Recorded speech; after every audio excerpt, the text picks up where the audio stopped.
When we were doing business consulting, we would run into client after client that really had no direction, no goals, no idea where they were going. The problem with that is that when you don't have any idea where you're going, you'll begin to produce behavior that is sort of undirected. I think I used to use the analogy of the ship.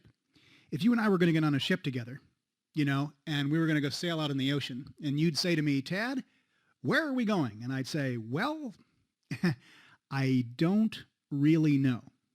Not only do I not have any idea where we're going, but we've disconnected the rudder and we're just going to float to where we float. Now, quite frankly, in Hawaii, surfers are famous for doing this all the time. A lot of times people will get on and they call it the Tahiti Express. And quite frankly, if you catch one of the currents, you're likely to go to Tahiti, which is okay if that's where you want to go. But many people without a goal or without an idea of where they want to go will produce behavior and produce a direction which is not directed. And so they'll end up wherever they do. One of our clients for years and years had worked without goals, and he actually resisted setting goals. And he said, no, I really don't want to set a goal. I really don't want to have an outcome. I really don't want to be clear about where I'm going.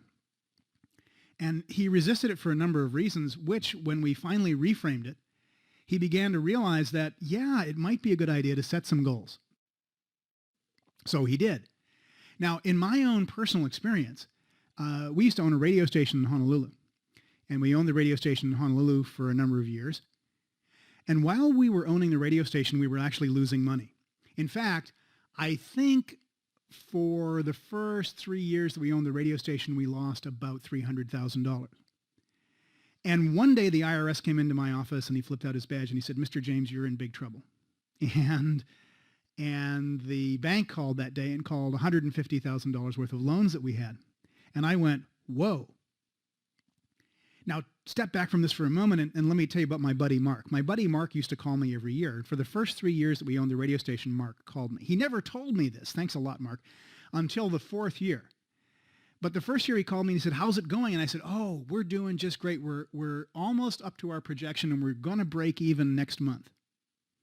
And then he called me the next year and he said, how are you doing? And I said, oh, we're almost up to our projection and we're going to break even next month. And then he called me the next year and he said, how's it going? And I said, well, we're almost up to our projection and we're going to break even next month. Well, notice the pattern there. I had been saying to myself, we're going to break even. By the way, I didn't even say we're going to make money. I said, we're going to break even next month. And quite frankly, that cost me about $300,000. I'll save you $300,000 if you set your goals appropriately. So your goal ought to contain an idea of what it is you want to accomplish from the end state. An idea of what it is that you want to accomplish. What is it that you're looking for in terms of your own personal accomplishment of this goal? What will that goal look like? What will it sound like? What will it feel like? And I mean specifically. I mean very, very specifically. So the way this all works together is if you're specific about your goals and your goals meet all the criteria that we've just outlined, that they're specifically stated, specifically enough so that, let me talk a little bit about specifically. I think that's important. If they're specifically enough stated so that you know when you got them. Sometimes people write a goal of, oh, I want to be happy. Or, oh, wouldn't it be a great idea if this happened? Or as I said, wouldn't it be a great idea if we broke even? But specifically, that's not the solution because just breaking even doesn't mean you make any money to pay back your previous debts. And why not make a little money? And specifically in terms of writing a goal for income would be written in the present tense. And the goal should be a description of the end state of which you hope to accomplish. So for example, you don't want to write a goal of, I want to make more money. You don't want to write a goal of, I want to make X amount of dollars more money. The way you write the goal is, I now make, so written in present tense, and it's an end state description of what it is you hope to accomplish. With that, your goal setting ought to become totally magnificent.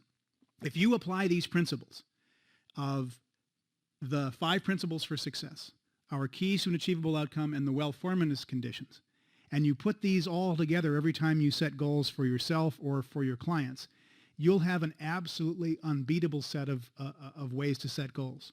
Now, we talk a little bit more about this in The Secret of Creating Your Future, but this is really good as a starter.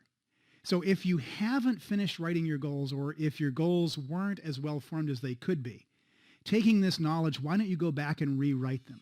Just go ahead and go back and rewrite the goals that you began with. This is the end of program number 2, and we thank you for listening.